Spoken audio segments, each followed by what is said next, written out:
Hey, okay, so I'm doing this in response to some conversations I've been having with another astrologer, with many astrologers about Trump and his birth time and rectifying charts, um, and all that good fun stuff, right? So here's the thing, right? So right now with Donald Trump, we have a birth time that's on the birth certificate, and this is typically what the masses accept as the accurate birth time. However, the transits, nothing seems to pan out exactly. And, everything in astrology is about timing, right? So we should run like a Swiss clock, because if you can't predict down to like a specific times, then something's off. These are all mathematical calculations. Like you don't get to do almost, sort of, and kind of with math. Like it has to be precise. And if these are mathematical calculations, there's no reason we shouldn't be able to be more precise, in the information that we're getting. So now, so there's that. The other thing is that it is not uncommon for birth times to be off by a couple of minutes in a birth chart. Remember, you're being born. You are literally coming out of your mother in a hurry. And that's a very, very big deal and a very big event, because you could die, your mother could die, you could both die. There is no guarantee that just because you were born that you're going to remain alive, or that your mother's going to survive this. Childbirth is a big deal. So it's not unthinkable that there may be a couple of minutes lapse or mistake made in terms of writing on the time of live birth, right? And typically the time difference is only a minute or two. The other thing is, in some places they had daylight savings times, in other places they weren't observing it, or they had to work time zone things. And this is nothing to speak of compared to people who are born at home, right? Where it's literally whoever the family member was happened to be present at your birth. They're like, oh crap, gotta write down time of birth. So what we know about Trump is that he was, in fact, born in a hospital. We do have a hospital recorded time, but it looks a little off. So one of the things that I've had issue with is that it doesn't read right. So the ascendant doesn't read right. None of this reads right. And then the transits aren't supporting it. Progressions and transits are not supporting it. Now, the challenge, of course, with his chart is that he, according to the hospital time, was born at 29 Leo rising, which puts Regalis on the ascendant.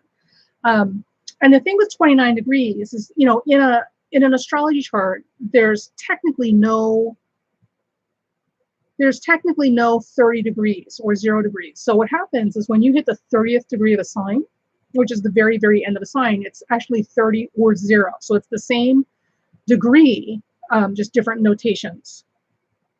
So when you're at 29 degrees and the ascendant moves 1 degree every 4.5 minutes, it's not impossible that his time of birth is a couple of minutes off, and that instead of being Leo rising, he's actually Virgo rising. Now, I know some of you are like, well, what difference does that make? I don't understand. And others of you are like, oh, but that hair. Oh my God. So here's the thing with your ascendant. So a lot of times they'll talk about how your ascendant rules the physical body or your physical appearance, okay? And this is true, but it's not as simple as just looking at somebody and saying, like with Trump, with that stupid toupee, that because of that big hair, he's Leo rising. Yul Brynner was as bald as a bowling ball. And he was Leo rising. So the thing about it is, when we talk about the first house and the ascendant as far as physical presentation, it's more than that. What we're looking at are the facial features and the bone structure, and we're looking at how the person walks and how they carry themselves and how they dress. All of these things that encompass the physical presentation in the world tell us a lot about what the ascendant is. Okay? Or the ascendant tells us a lot about what that's going to look like when we meet this person. So the other thing I want you to think about for a second. So if you're Caucasian, one of the things that you know is that when you look around, like nobody really looks the same. You all kind of look really different, right? But what if you're talking about people who are Asian, right? And they all have basically the same phenotypes. So there's a huge difference between a Leo rising and a Virgo rising, but how are you going to tell the difference in two Asians? Unless you live in Asia and you're accustomed to seeing Asian features all the time, you can work out those little subtle discernible differences. It's a little hard to tell. And it's the same thing with African Americans or Africans, people of the Negro race. Now more than ever, there's more variation in what we're seeing, but unless you're really familiar with looking at features, and you can determine the little differences in them, they're all, as a group, and this is not racist, so don't give me crap about this. As a group, they're all going to kind of look the same. So when we talk about, for instance, Leo rising, will have fuller lips, okay? And Leo rising tends to have a more broad flare to the nose, right? And wider features, right? Because it's like a lion, right? So in a Caucasian person, this is pretty easy to spot, right? So a Caucasian person with full lips is pretty unusual and not common. So we would notice that. It would be very distinct. Caucasians tend to have more narrow noses with high bridges. So somebody with a more widened or broad nostrils and nasal flare, we would notice that in a Caucasian person because it would be unusual. It's not common, right?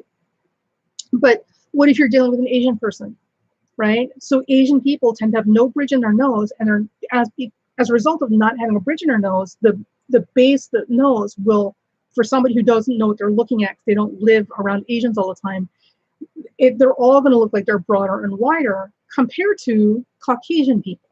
You follow me?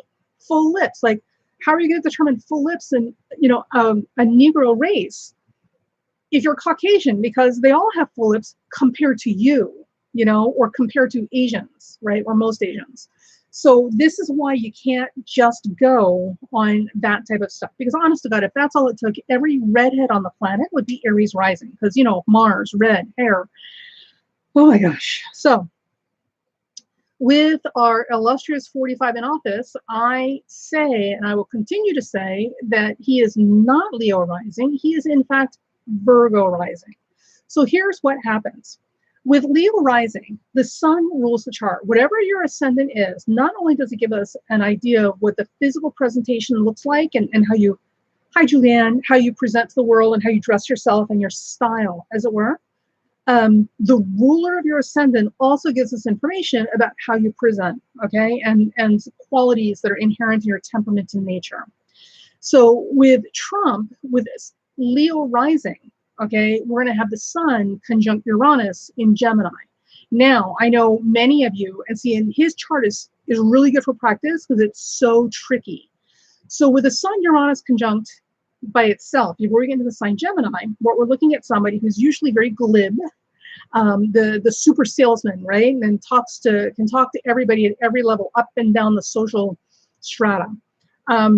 Also with Sun conjunct Uranus, what we tend to have are people who are a little erratic, a little unpredictable, have a really hard time with routines and drudgery, and tend to consider themselves a law and a force and a force of nature all on their own. They really don't like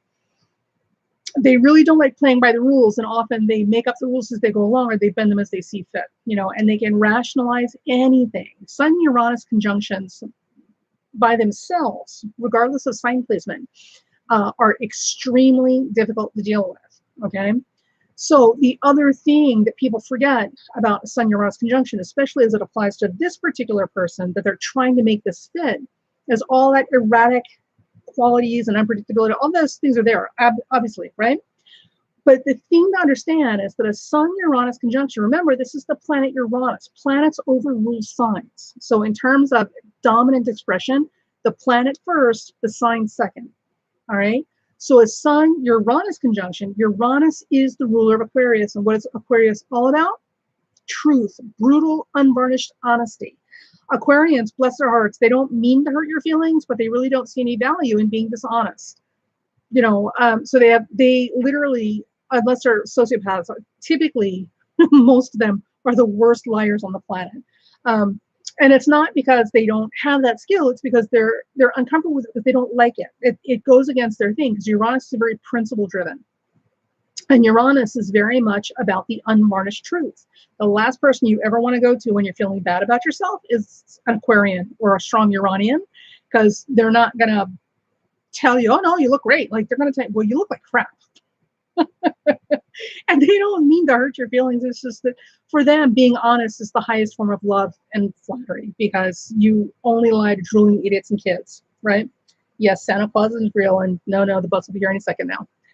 So we have the Sun-Uranus conjunction, and honesty is emphasized, and also genius, brilliance, right?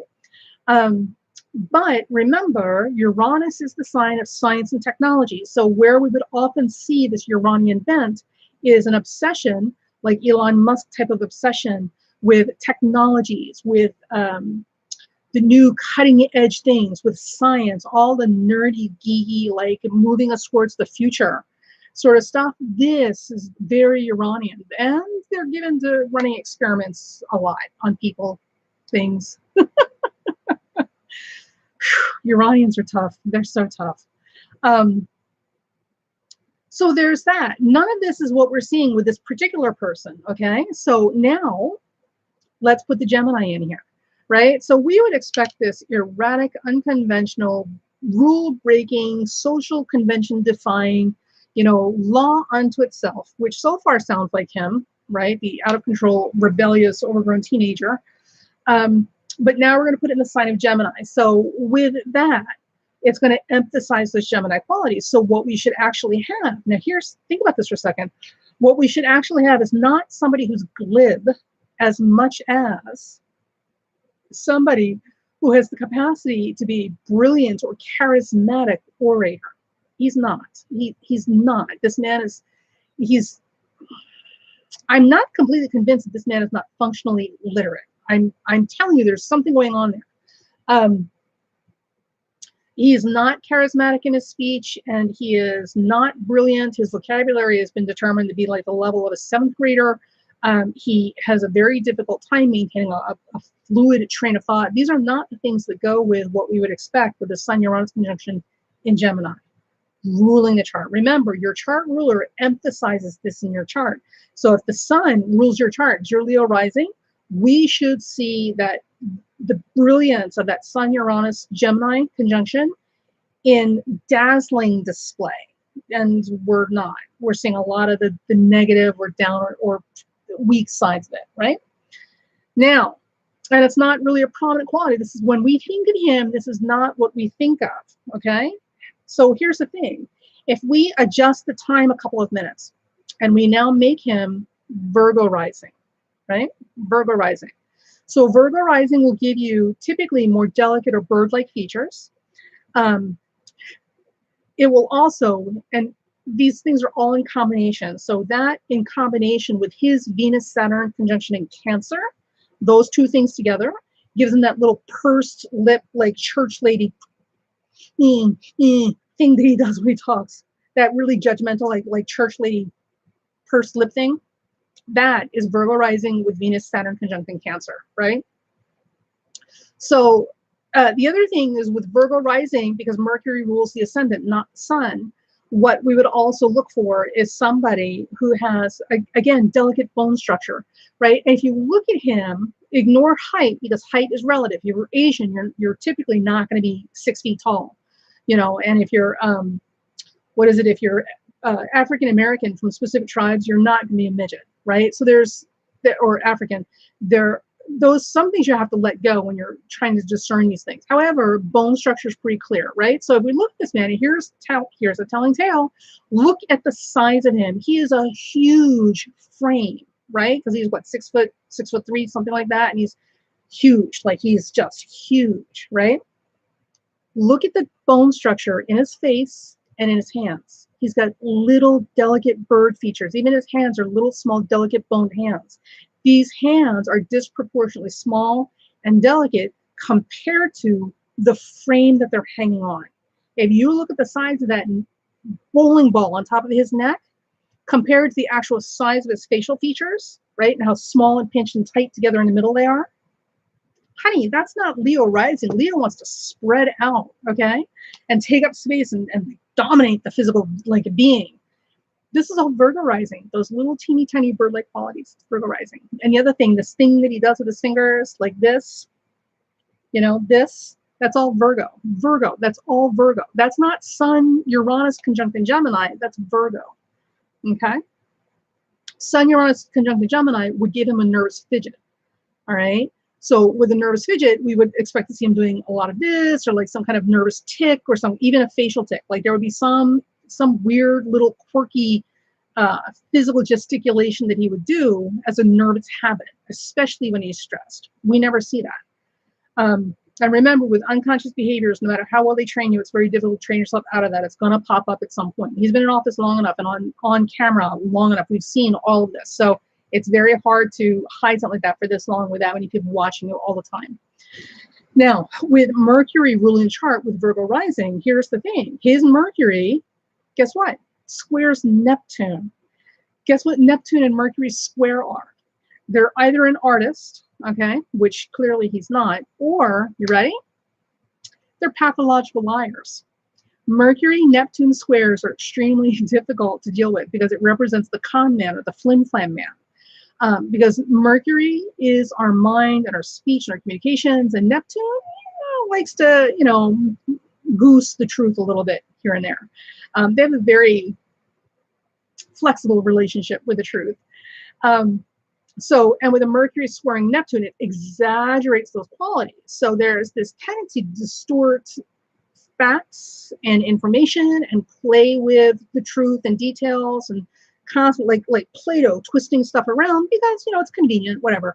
And for Mercury Neptune squares, an excuse is always easier than dealing with responsibility. Okay. Which isn't to throw everybody with Mercury Neptune square under the bus. I'm just saying, this is one of the unfortunate downsides of having that particular aspect. So this is what we're seeing. So remember, Uranus as an outer planet is the sign of truth, like absolute, unvarnished, unpleasant, uncomfortable truth. Neptune is the planet of, I'm going to, bend and twist and kind of play with the truth like I'm, pulling taffy to make it fit. Because, truth is relative, right? And this is the thing that is hallmark this man's character and this presidency is his relationship to the truth or facts or reality. So I would bet my paycheck, all 20 bucks of it, that he is Virgo rising. Now, so here's the thing, right? So you can't just go on that because that's not enough, right? Because you can, when you're interpreting a natal chart, like looking at a person's individual birth chart, it's very easy to kind of bend and twist and make stuff fit. Nobody is ever going to disagree with you when you say, well, clearly, according to your chart, you're brilliant and you're beautiful and you're charismatic and you've got all these talents. No one's ever going to say, oh, no, I'm not like that at all. I'm actually quite dull and a little boring and I'm talentless. I have no talents. Nobody's ever going to disagree with you when you compliment them in your chart, right? And a smart person doesn't insult their client. So no matter what the astrologer sees, unfortunately, they're in a hard position because they don't have the kind of relationship with you that will allow them to say, dude, you're just an ass. You are an obnoxious, domineering, pig-headed butthole. Dude, when are you going to knock this stuff off? Or in the case of 45, dude, you're a pathological liar. When are you going to get right with Jesus? We can't have these conversations with our clients for two reasons. One, we don't have that kind of relationship that allows us to have that kind of communication. And it may not be necessary because we have to look at what your potential is on the positive side. All your friends and family and coworkers can tell you all about your negative sides. The other thing is that when we're looking at a chart, we also, if we know our stuff, more often than not, we know who we're dealing with, and we know that we can't tell this particular person those things about themselves because this will not end well. So with that said, when we're looking at a chart, it's very easy to play with words and interpretations and make it fit. So when we're trying to rectify or guess or make an educated guess for what someone's correct time of birth is, looking at all of this character and presentation, it's not so simple because character judgment, people's character changes situationally. You'll be a completely honest person, but if your kids are starving, you will steal food to feed your kids, and that's a character thing. And it's also a situational thing, a circumstantial thing. So those things they change and they're fluid. However, what we do know is that events that happen in our lives have clearly defined beginnings and ends. We know, boom, when the hammer comes down because it happened on this day, this year, and I was in this room wearing, the blue dress or whatever. So that we know. Now, the other thing is that when you're talking about public figures, right? And it's the same thing for an astrologer talking to a no client because you're basically a stranger to us. So we can only corroborate with information that you give us and validate, right? So if I tell you something does this make sense? Is this true? And you're like, no, that's not true at all. All I can do is accept that that I am incorrect and this is not valid, even though every person who knows you would, if they were in the room, would be going, oh, what are you, crazy? That's so true. That's absolutely you. Because we're not having a conversation with all those people. We can only rely on you to validate that information, because you are basically a stranger to us when we look at your chart. It's the same situation when we deal with public figures. There's a lot of information we can see in a chart, but we don't have any way to corroborate or validate that information because we're limited to the information we can get from public sources. Okay, so we can't make judgments about somebody's character or their their temperament we can see, but like we can't make judgments about somebody's character or their morality or their intentions or their motivations just by looking at the public figure and the public persona they present. So when we're looking at a chart, for example, with 45, right? Like there's a lot of mind reading going on with him and his wife. I don't get it. I'm not completely sure I understand what all this is about. And this is a cultural thing. This is not them having magical superpowers. This is a culture thing. So I'm not completely sure what's going on with people in their heads. But there's a lot of mind reading going on, in case you haven't noticed, right? So there's a lot of people interpreting for him what they think he means or what he really intends or what he really, like they're literally trying to say that they know what's going on in this man's mind, you know, more than anybody else does because whatever, right? Which is insane. You can't mind read. And it's the same thing with his third wife, you know, who is basically a Xanax Barbie doll, like a Xanax popping Barbie doll, right? So she says nothing, she does nothing. She stays out of the media camera as much as possible. And one of the things that I have learned is that the less you say, the more people are happy to fill in the silence for you. So if you want to appeal, just here, let me tell you something. If you want to sound really smart, say as little as possible. It works every time. Literally, people will project onto you qualities of intelligence and charm and grace and all sorts of great qualities that you never had, as long as you keep your mouth shut.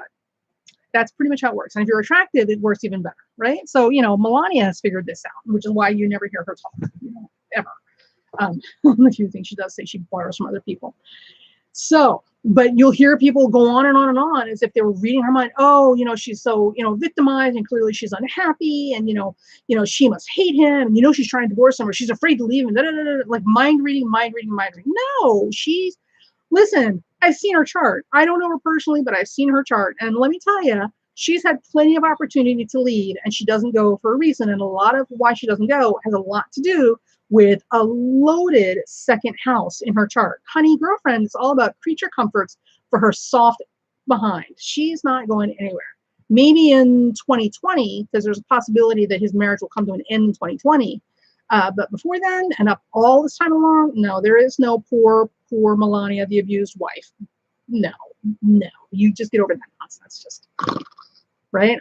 But people project crap onto these two like I have never seen in my life with anybody else. So when we're looking at the astrology chart of a public figure, right, celebrity, politician, whatever, right, we're limited.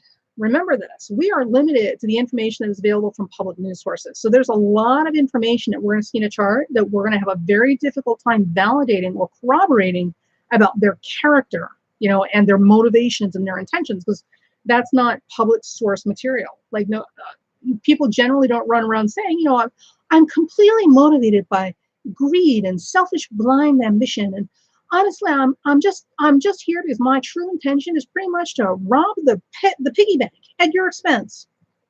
Nobody's ever going to come out and say that unless they're completely stupid or drunk. I don't know.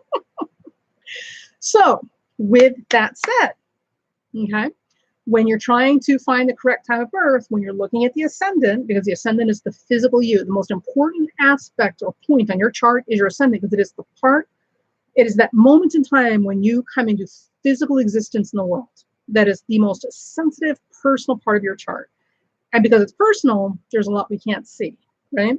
So the next part we look at is the other angle, which is called your midhaven. It's the very, very top of your chart. So you know how you've got the wheel, right? It looks like a pizza with 12 houses.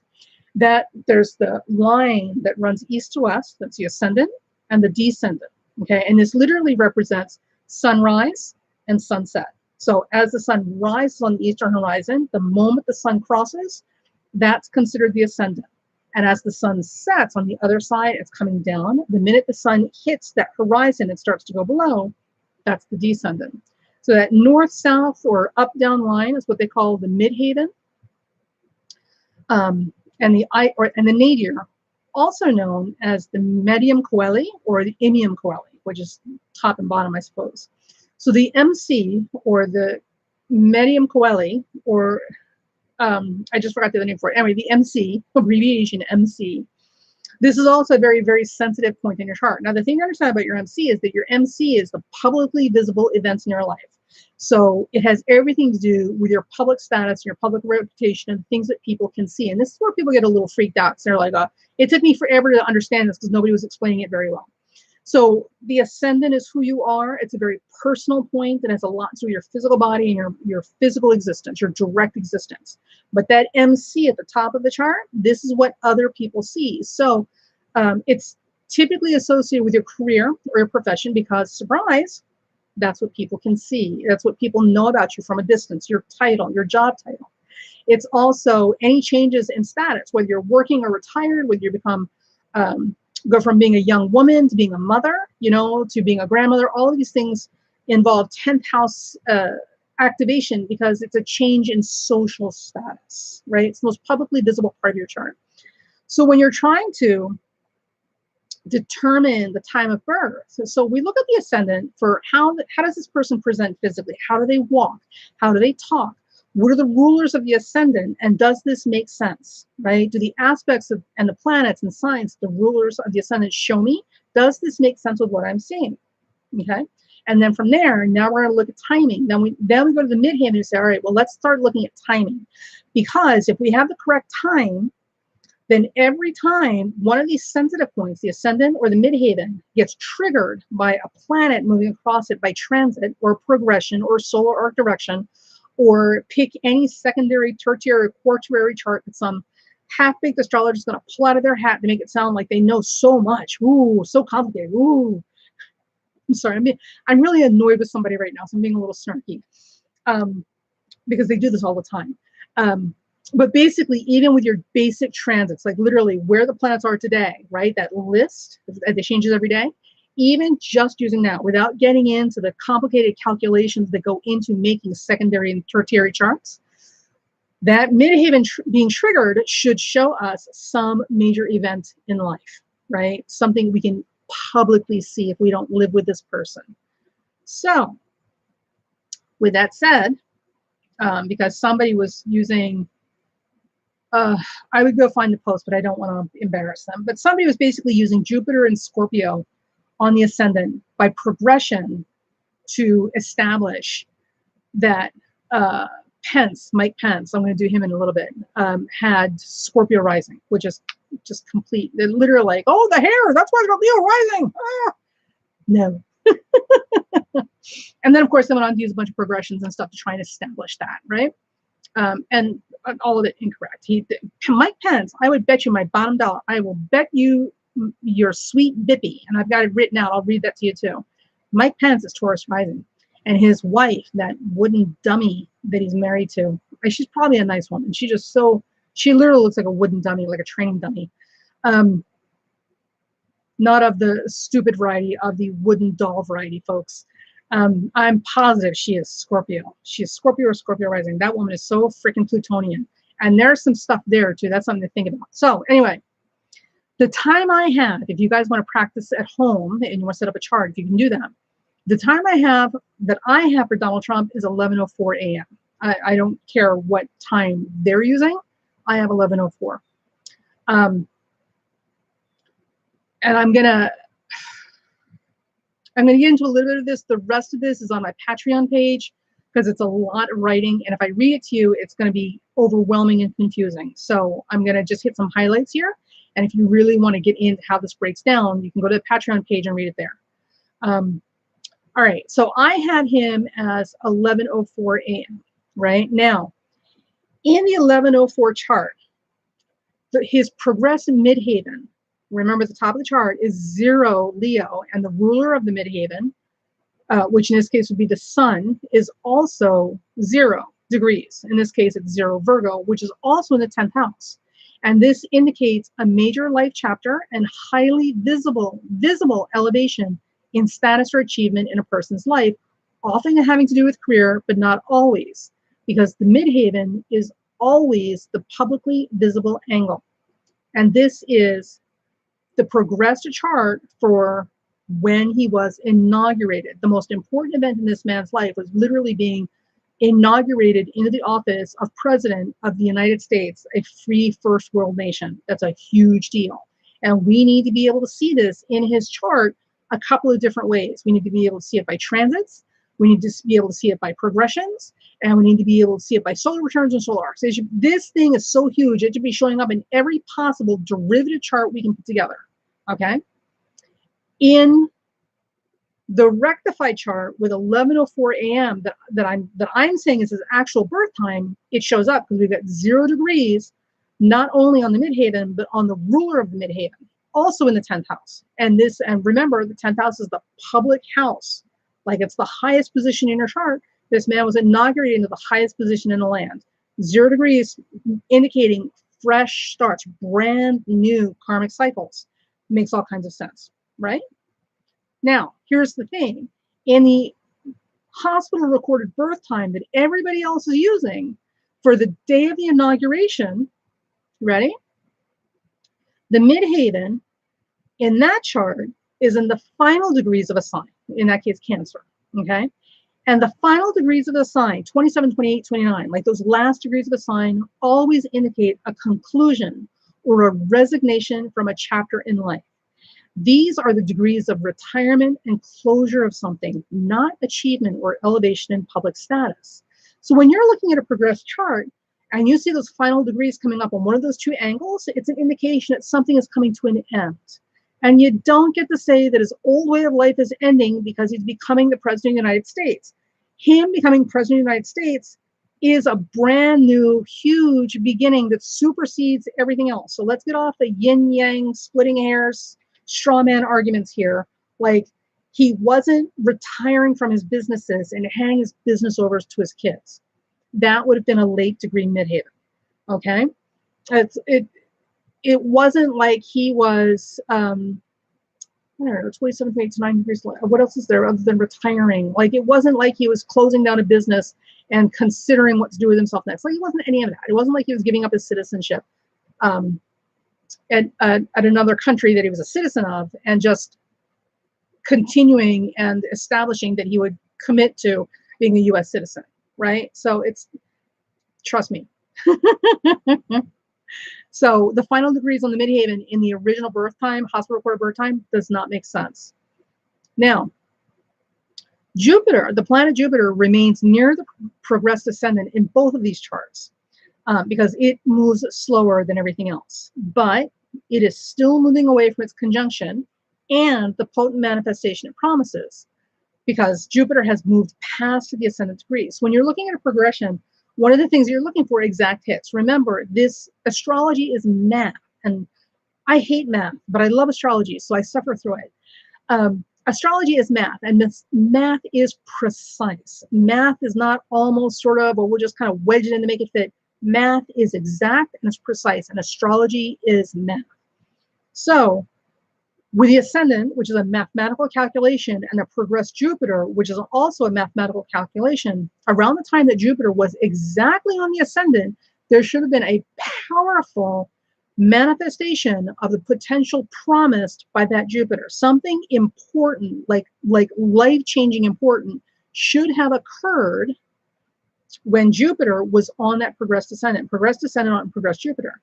In this particular instance, by the time he got to the inauguration at this point in his life, Jupiter had already passed that ascendant degree. It was still close, but it was no longer exact. It had already been exact, and that was moving away from it, which means that whatever Jupiter promised took place earlier, right? And also remember, it's the ascendant. It's a personal point. This is not a publicly visible point. This would have had something to do with something very personal and less about public status. And we're going to touch that in a second because it's pretty interesting stuff. Now, the exact conjunction of progressed Jupiter that we're just talking about to the progressed ascendant, which we're just talking about, the time that was actually exact within minutes, this took place in June 2013. And in the rectified chart, in the chart I'm using. Now, Jupiter in the rectified chart, or the new chart, is going to be the ruler of his 7th house, which is the house of partners and open enemies, right? And also marriage, but basically partners, official, formal partners. And this Jupiter ruling that 7th house was approaching the ascendant and came to an exact conjunction in June of 2013.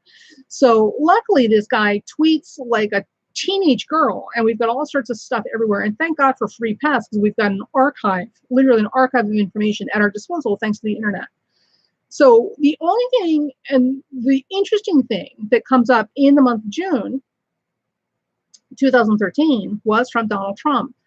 And this was the first tweet and first communication where he publicly entreated or approached Putin, right? On June 18th, 2013 at 11:17 p.m., Donald Trump sent out this tweet. Do you think Putin will be going to the Miss Universe pageant in November in Moscow? If so, will he become my new best friend? And remember all the scandal about the hookers and the bed and the peeing and oh my God, right? That was the first connection between him and Putin, where it was him actively reaching out to Putin. Remember, at the time that this is happening, Jupiter is coming down and conjuncting that progressed ascendant exactly. So this has huge significance for him personally. And Jupiter rules that progressed 7th house of partnerships. So that communique to Putin and that extending the hand of friendship, this was not, and this is before he got elected. This was before he got elected, because he didn't get elected in 2016. There was something very, very personal and very significant in a big life sort of way for him regarding a potential relationship with Putin. So I don't know that this is just about getting elected. I think being elected is just like a chess piece on the board that they're using. There's much more. There's much more that meets the eye here, but we'll see. We'll see. All right. There's a whole. I'm going to skip through a lot of this. There's a whole lot of information here. All right. So, oh my gosh. Right now, as we speak, in the rectified chart or the new chart, Mercury rules his 1st house and the hidden matters of the 10th. And it's hidden because the 10th house, the sign in the 10th house that Mercury is ruling is intercepted, which an interception is when you've got like you've got a sign inside a house that doesn't actually sit on a cusp. So if you have Cancer on the midhaven, and then you've got Leo, but the 11th house is not Leo, it's actually Virgo, that Leo is sandwiched or wedged in between Cancer and Virgo. So it becomes intercepted and it's harder to see. So anytime you have intercepted signs or houses or signs inside houses, the affairs or planets with that house, that intercepted sign, I'm sorry, become much more, they're obscured or harder to see. And there's a lot going on with Trump because he has intercepted planets in his 4th and 10th. So with his family and his public image and who he really is, because the sun is involved, there's a lot people aren't seeing with him. Yeah, there's a lot that's just always very well hidden, like cloaked under the vest, as it were. And more than typical politician stuff. For all we know, the man might be literally clinically insane. Okay, rectified chart, Mercury rules 1st and the hidden matters of the 10th due to the interception. Pluto would rule his 4th house of home, family, and real estate. Now the moon, the progressed moon, travels from Pluto to Mercury at this time, right now, bringing the Plutonian underworld backroom dealings to bear upon his communications over the next few days. Interestingly, the progressed midhaven is within orb of exact his progressed Saturn right now. So Saturn is like, they're like right here, like with the midhaven. Saturn and mid, they're like approaching each other. And that makes accountability a matter of the highest order. And if you notice, like it's everything's the kind of the bag of hammers is dropping left, right, and center. So being accountable, being held accountable is really what it's all about right now. We're seeing it, and that's very much Saturn. So if the rectified time of birth is accurate, and it is in fact 11:04, give or take a minute, all of this Saturn reckoning should come to an official conclusion or culmination on or near, ready? November 8th, 2018, just in time, or the anniversary of an election day. By 2019, next year, November 2019, exactly 1 year to the date from this November, there will be a progressed new moon in his progressed 10th house, starting a whole new cycle for him, okay, a whole new life cycle, 29 degrees on the progressed ascendant, meaning that a major chapter in his life is coming to a close now. 29th degree, literally at the end of the line here. And Saturn will remain in exact conjunction with the midheaven, meaning that accountability and paying your karmic debts, or paying your debts physically, render unto Caesar what is Caesar's. All of these things are still in full effect. And this will be November 2019 is when all of this will just come to a close. Like literally all the loose ends will get tied up and it'll all come to a close. The progressed part of fortune will be on its ascendant from the first house side with a 2-degree orb. So it's, we like a tight orb drawing here, indicating that there will be some assistance in helping him start a new life shortly after this. And by 2020, the progressed ascendant will be at 0 Scorpio, 0, brand new beginnings, whole new life, right? And this may very well be when his marriage is also over. And so I wouldn't look for Melania to divorce him much before that. So there's a whole lot of information in the post. You can go back and read it in more detail about rectifying charts. But I just wanted to kind of go over that because it's very important, because there's a lot of speculations. And now I think one of the things that's happened is because astrology is so popular, and because we have so many people practicing astrology that are very irresponsible with it, and there's a lot of speculation with astrology, which is what we do, we speculate, right? That a lot of celebrities and public officials are now making it a point to not put their time of birth out there. Like they're making a disconcerted effort to not reveal that information, which makes it obviously difficult to time events in our life and to get information.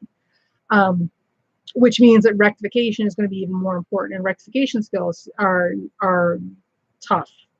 Rectification and horary are probably the two toughest kinds of astrology to do, because they're all literally you're right or you're wrong. There is no in between with those. With rectification, like the timing is on and runs like a Swiss watch, or it's off and your time's off, which means you didn't rectify it correctly. Go back and do it again. And rectification takes time.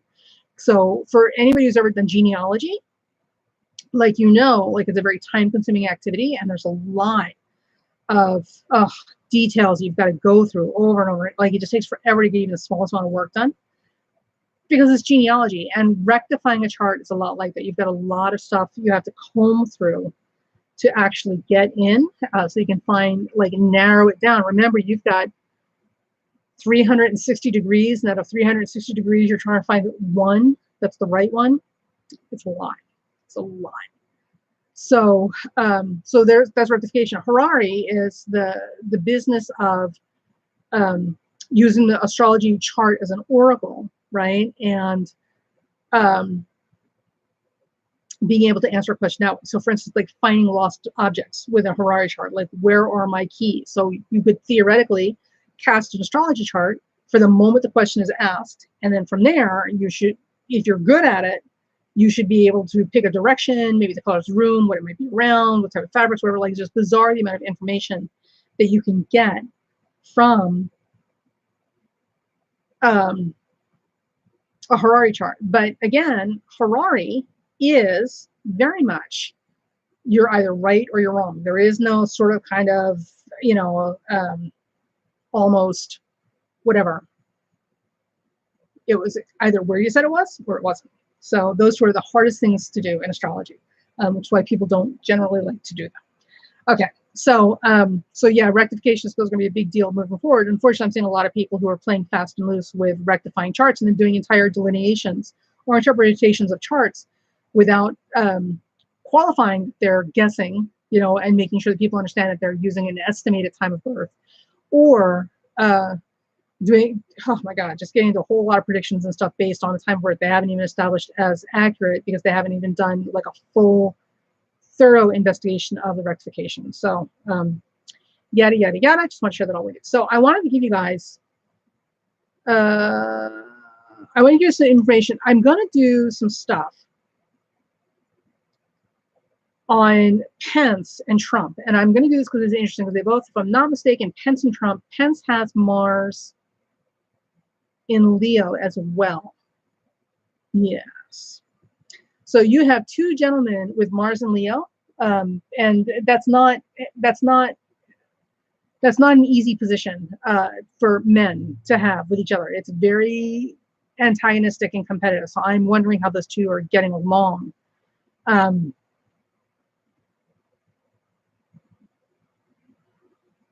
How those two are getting along with those two Mars aspects between them. Let's see. Here it is. All right, so here's what I have for Pence. So I think, I could be wrong, I think Pence is like 15 Taurus rising. I haven't done a full rectification. I'm going to go back and take a look at it. But here are some other things to look at when you're looking at charts to make sure you've got a right chart. Like it or not, kids, people can tell a lot about you by the people you marry. Sorry, your 7th house says a lot. So when you're looking at someone's chart, rather than looking at their ascendant, sometimes it's easier to look at the 7th house to see who they're, especially if they've been long-term partnered with someone. And because that will give us a more clear indication of whether we have the right ascendant or not. So with Mike Pence, I'm going with 15 Taurus rising, and here's why. So because he's been married for a very long time to Karen, this makes it much easier. So we can start with her as the spouse, and she is his 7th house. So when we look at Karen, we should see, or we look at the 7th house, we should see Karen. So if he's Taurus rising, this puts Scorpio on the 7th house, right? Well, if you look at Karen, Karen has this lantern jaw thing going on. That is classic Scorpio. The other thing is that she is not the charismatic or sexy showboat that you would get if she had Venus on the 7th.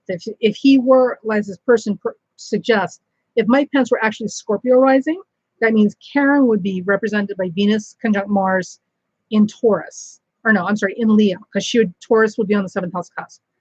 Karen is not Venus Mars in Leo, not by a long shot. There's nothing Venusian about Karen. Ugh. So she's not the charismatic or sexy showboat that you would get with Venus, Mars conjunction in Leo, that shows up in his chart. Also, this particular deacon of Scorpio, which is her side of the chart, is Pisces ruled, right? So that deacons are the 3 segments of a sign because they're all divided up into 10 degrees, 0 to 10, 10 to 20, 20 to 30.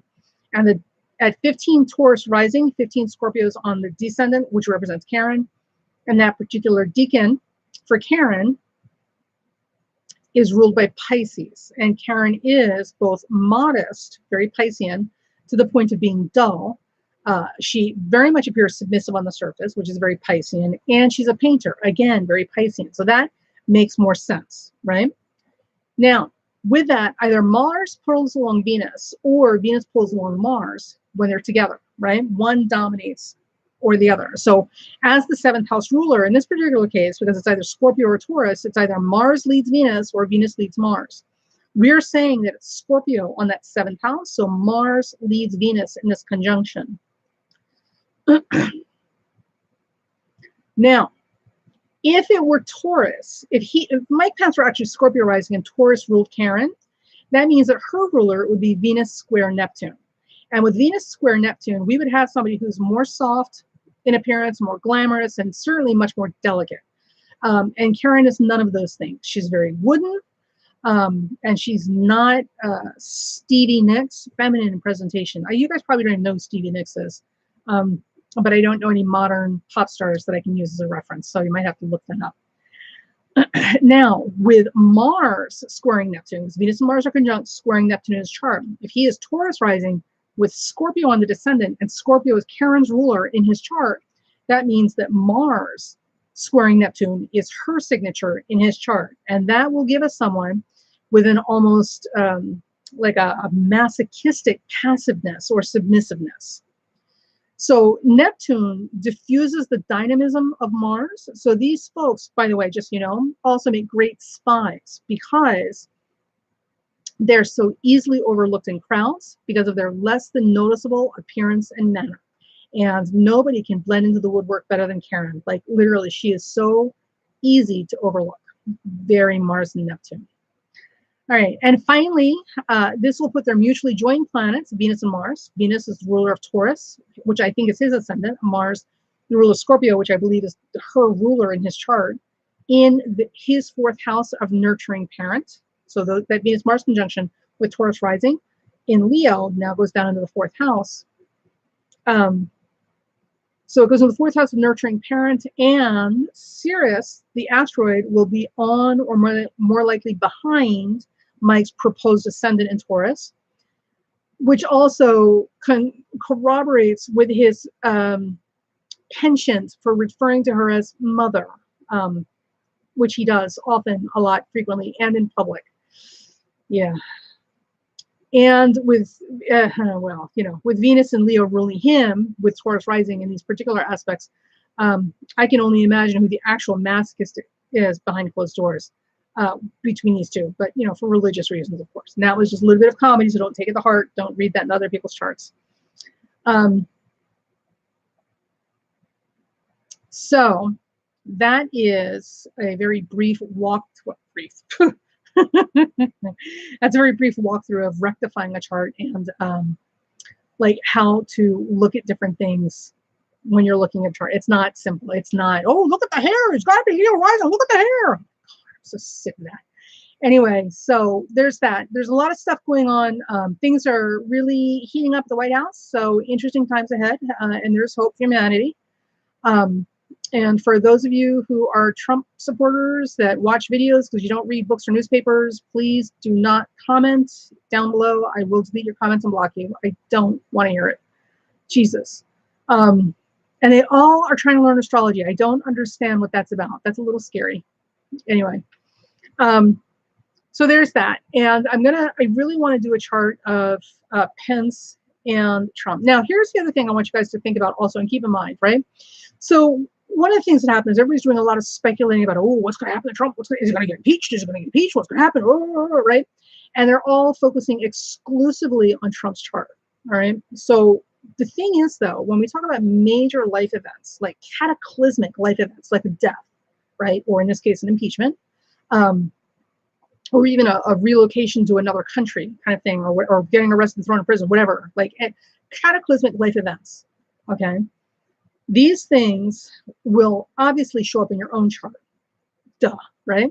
But they will also, and they should, if we have the correct birth time, show up in the charts of the people around you, right? So if you have a parent in a family die, the signature for that death, whatever way it represents, should show up in everybody's chart, that's close to the parent, right? Obviously, if you're a child and you haven't seen your father or your mother in like 30 years, because you don't have a relationship with them, it may not show up in your chart unless suddenly you become aware of them, right? And you reconnect, at a funeral. But if you're not close to them, you're not having a strong relationship with them, those aspects, signatures may not show up in your chart. But for the people who are close to them, it will show up in your chart. So one of the things we're also going to do moving forward is we're going to pull up Ivana's chart and Don's chart and the other Eric's chart. And we're going to take a look at their charts, because if Trump is in fact going to be impeached or die in office or whatever, it will not only show up in his chart, but more importantly, it's definitely going to show up in Ivanka, Don's, and Eric's, but more specifically Ivanka. And I say Ivanka because Ivanka has benefited from her father's position, and she has been elevated to a status she is neither qualified nor suited for. All right, the only reason this child is anywhere near the White House with security clearance is pure nepotism. She has no qualifications. She has no business being there. She is her father's reader because he's functionally literate. I'm just saying. So if he goes, she's definitely going with him. And if he goes, and she loses that, there's a lot of other stuff's going to happen. The other thing is that if something happens to him, because all that family business is tied together, and you can see that the boys are now looking at possibly being implicated for his father's shenanigans, because they're not letting the kids off the hook. These are grown adults that knew what they were doing and had every opportunity to say, no, I'm not going to do that, it's not right, and didn't. So they're on the hook and being held accountable just as much as the father is. So if he goes down, they will absolutely be impacted with him and at the same time, and it should show up in their charts as well. So some of the things you can do to confirm, if you're ever looking at a major transit in somebody's chart and you're tempted to say, oh my God, don't. Never, ever, ever panic, people. It's not healthy and it doesn't help. But the other thing is you can confirm what you may or may not be seeing by looking at the charts of the people around them. So if it's cataclysmic, I promise you it's going to show up in everybody's chart because everybody gets affected, right? If it's not cataclysmic, if it's some type of personal change or whatever, and something, you know, more manageable, then chances are it will not show up as a major key theme in the charts of the people around them. It will just show up in their chart. But as with all things, do not panic, people. That's just not acceptable. And that's it. So I'm done. This has been my version of a rant. So congratulations, you guys got a little mini astrology lesson. I want to get that out there before somebody took credit for my work. And I will get to stuff with the other charts soon-ish. Most likely going to put it up on my Patreon page. It's easier for me to keep my thoughts organized when I write it down than when I talk. But I'll certainly keep you guys posted. And again, September horoscopes are out, so go check them out. No charge for that. And if you're not a subscriber on my Patreon page, sorry, go be a subscriber. It's $1 a month. Jesus, consider it a cup of coffee you're buying me. Well, half a cup of coffee these days.